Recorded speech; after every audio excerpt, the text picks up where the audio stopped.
Bonjour Florine Bakata. Bonjour. Vous êtes coproducteur du documentaire Enquête. Oui, oui, tout à fait. Donc, en fait, je suis co-réalisateur du projet, donc enquête sur l'identité. Donc, c'est un projet qui est né avec les élèves. Parce qu'en fait, moi, auparavant, j'ai travaillé beaucoup sur les questions de discrimination en France. Et je donne aussi des cours à l'université d'Evry, sur les questions des droits de l'homme, citoyenneté, éthique et citoyenneté. Donc voilà. Et ces cours me permettent d'être en contact avec les jeunes, me permet aussi de voir les réactions des jeunes par rapport à ces problèmes d'identité dans les quartiers.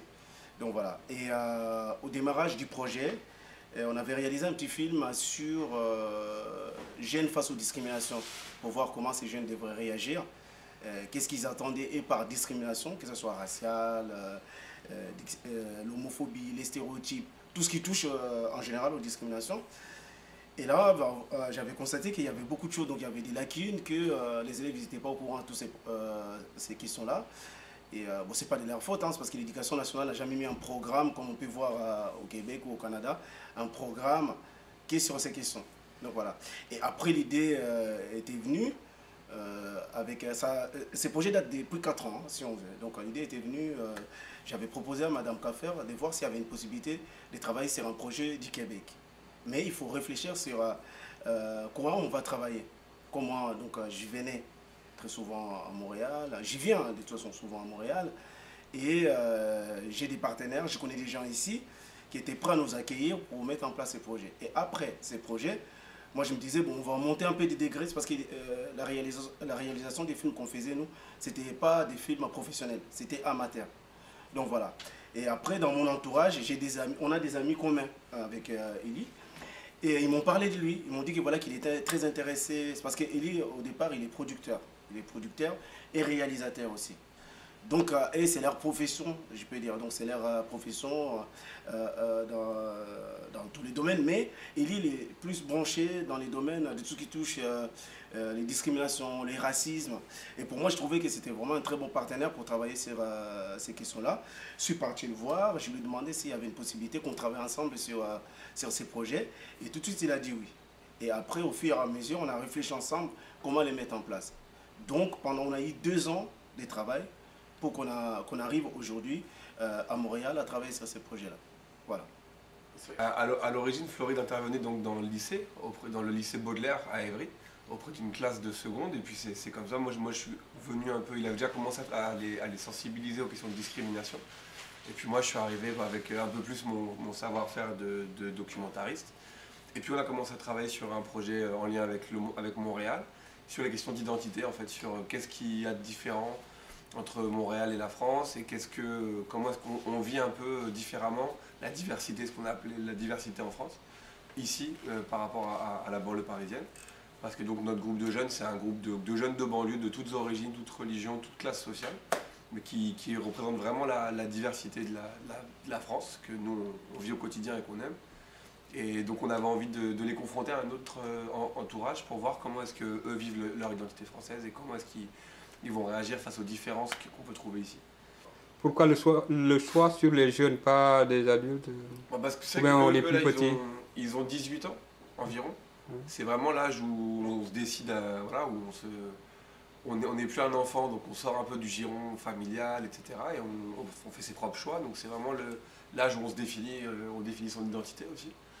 Et puis, de toute façon générale, on aime tous les deux, on aime travailler avec les publics jeunes parce que c'est un public qui est l'avenir, tout simplement. De toute façon, tous ceux qui travaillent avec les jeunes savent pourquoi ils le font. C'est parce que c'est là que ça se joue, quoi. C'est là que demain, c'est eux qui demain vont construire les choses. Et le choix sur la destination Québec? En fait, les choix c'est mis en place, je dirais, c'est parce que moi j'avais déjà travaillé avec des jeunes sur les questions d'intégration en 2008. Donc on avait travaillé avec des jeunes des Côtes-des-Neiges. C'est un projet. On a fait venir des jeunes qui étaient sans emploi en France, qui étaient des jeunes de la mission locale. Donc l'objectif c'était de les sortir de la France, les amener ici, travailler sur les questions d'intégration, les former entre-temps. Donc voilà, c'est un projet qui a duré au moins quand on a commencé la formation, 6 mois, et on est venu ici, on est resté très longtemps. Donc en tout, je crois, ça fait aussi 2 ans, et tout s'est très bien passé. Et là, en fait, c'était pas des jeunes comme on a aujourd'hui. Je voulais revenir à ce qu'il vient de dire Elie par rapport à la jeunesse. De toute façon, pour faire changer les mentalités, je pense qu'il faut attaquer à la base. Les adultes comme vous, nous, je crois qu'on n'a pas les mêmes idées que les enfants. Donc voilà, on ne peut plus rien faire, je dirais. Maintenant, il faut enseigner à ces enfants ces questions d'identité, ces questions de diversité et surtout la question d'acceptation de l'autre. Parce qu'on a ces problèmes-là où aujourd'hui la différence fait peur. Donc les gens ont peur d'aller vers l'autre. Donc voilà. Pour que ça marche, pour qu'il y ait une solution, bon, on commence avec les enfants. Donc on commence à travailler avec eux pour leur dire attention, demain vous serez obligés de travailler les uns comme les autres, noirs, arabes, blancs. Donc il faut commencer tout de suite à les préparer.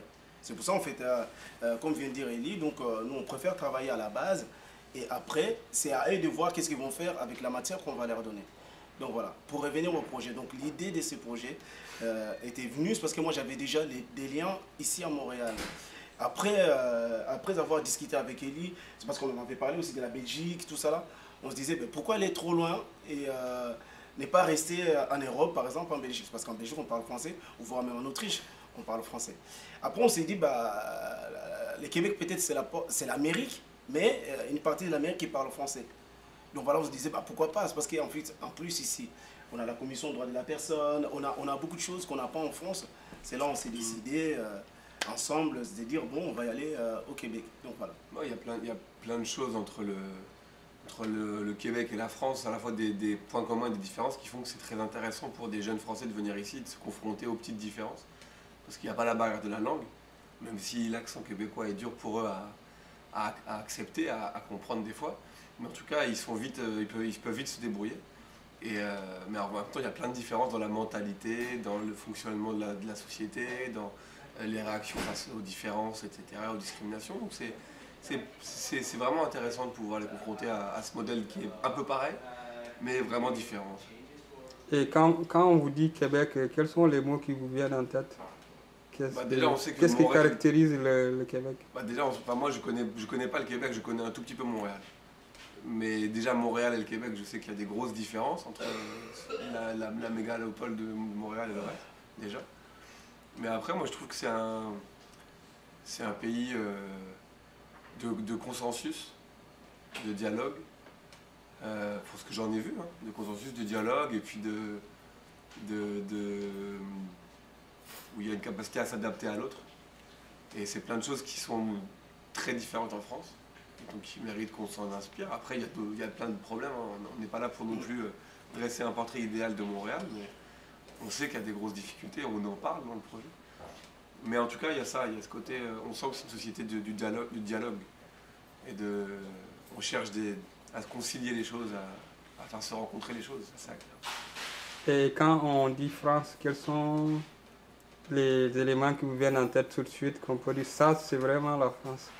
En fait, moi je pense, la France, bon, avant de déterminer les mots ou France, la France je pense que c'est, au départ c'est un pays c'est un très beau pays et je pense la culture française c'est la meilleure culture qu'on peut avoir au monde.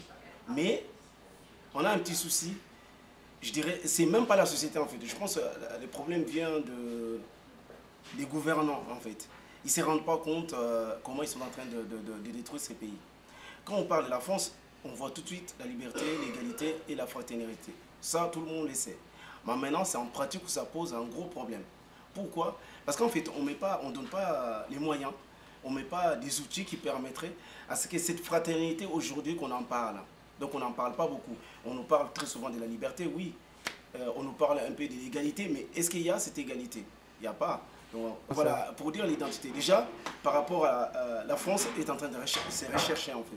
Parce que l'identité de la France, je dirais, comment je peux dire, c'est parce que la France est un pays où, quand on vient de l'extérieur, là je parle des étrangers, quand on vient de l'extérieur, on doit se sentir tout de suite français. Parce qu'on a les mêmes droits. Donc avec les systèmes assimilationnistes, je ne sais pas si vous avez déjà entendu parler de ça. Donc on a les mêmes droits, même si c'est étranger, j'ai les mêmes droits qu'un Français.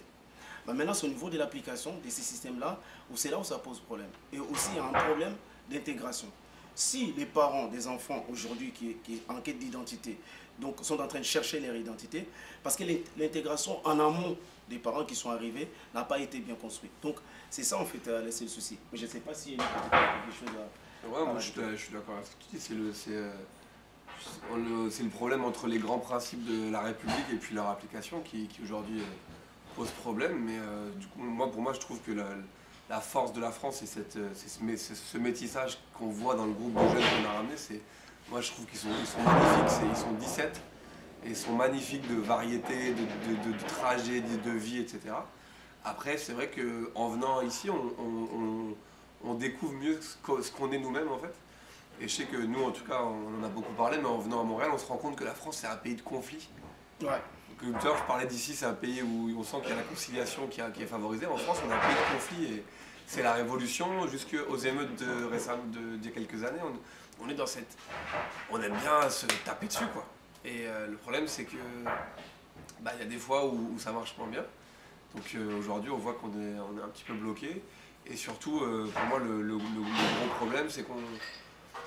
La France est un pays qui, par son histoire, a une grande histoire, etc. Et donc a une grande image d'elle-même. Et donc ne sait pas s'adapter trop aux autres. Les Québécois le savent, parce que souvent ils disent les maudits Français, ils savent que quand les Français débarquent ici, ils ont du mal à s'adapter. Mais du coup, je pense que les Français ont aussi du mal à accepter de faire un petit pas vers les étrangers qui viennent. Ou ne serait-ce que les enfants d'enfants d'immigrés, qui sont là depuis des générations. Mais juste qui n'ont pas le bon teint de peau, ou alors la bonne religion. Et qu'il faudrait faire un petit pas de côté pour s'adapter à cette nouvelle France-là. Mais la France reste un peu trop, à mon avis, bloquée sur « Ah non, nous on est comme ça depuis un siècle, depuis 2 siècles ». Ben oui, mais la France change. On n'est plus la puissance qu'on était avant, on n'est plus un empire colonial. Maintenant, on est un petit pays riche de diversité, mais il faut qu'on évolue, quoi. Donc voilà, mais moi je suis optimiste sur... Je pense qu'on est dans une période de crise, mais qui est une crise de croissance et que voilà, s'il n'y a pas des pompiers pyromanes qui mettent le feu partout, je pense que ça ira bien. Dans quelques années, ça ira mieux. Et dans cette diversité, comment vous définirez-vous individuellement? Que nous deux? Oui, chacun. Moi, je peux dire, de toute façon, dans la diversité, je peux me définir comment je peux dire. Je me sens bien dans ma diversité. C'est parce qu'aujourd'hui, je ne suis pas communautariste. Parce que regarde, les amis que j'ai, moi, mes amis sont des blancs.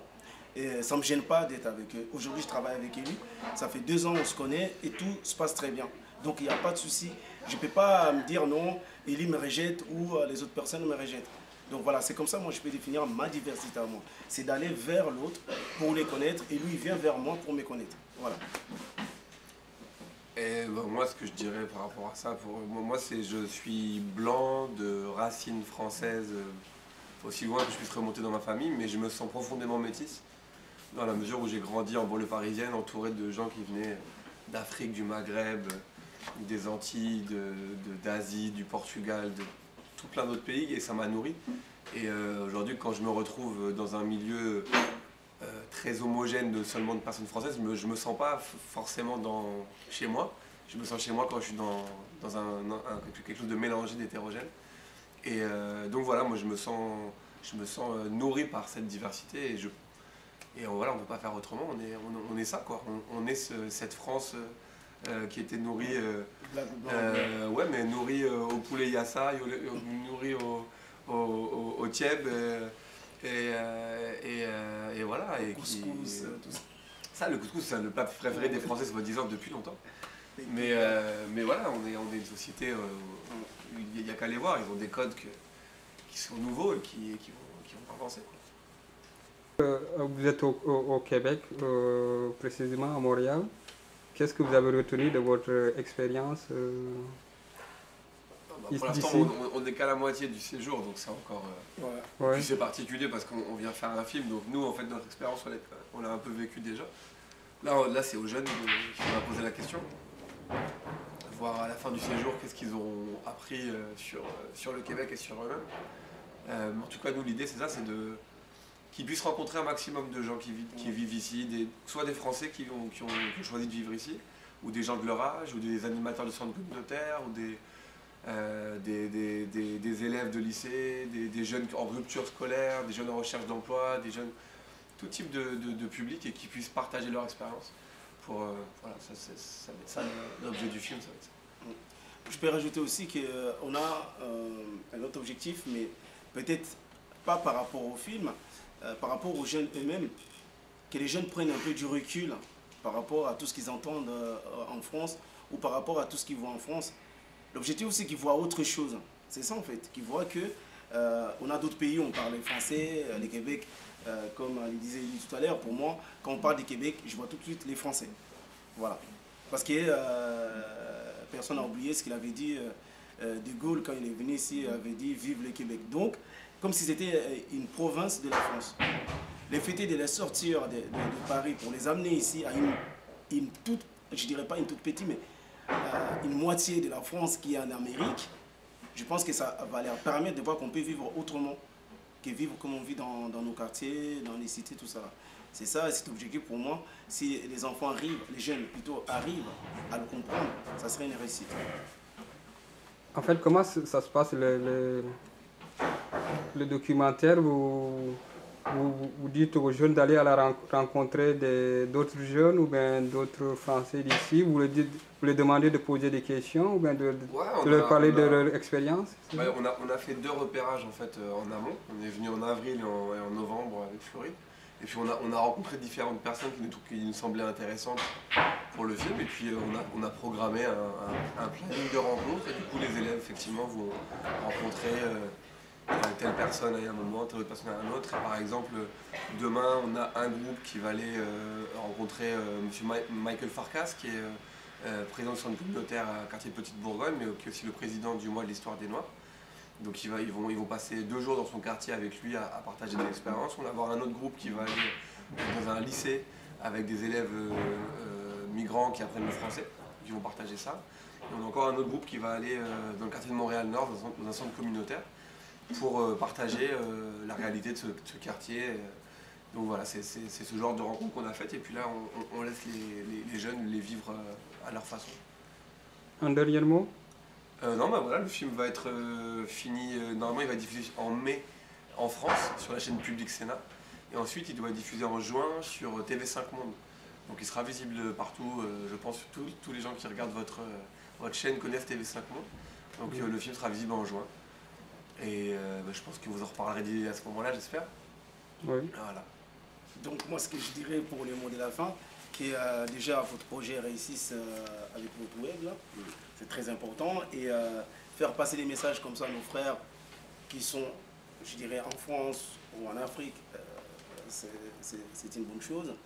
Et de l'autre côté, il faudrait que beaucoup de gens viennent voir ces documentaires qu'on est en train de réaliser, et je suis sûr qu'ils trouveront peut-être des choses qui vont leur marquer ou ils vont revivre pour les adultes ce qu'ils ont vécu peut-être quand ils étaient jeunes.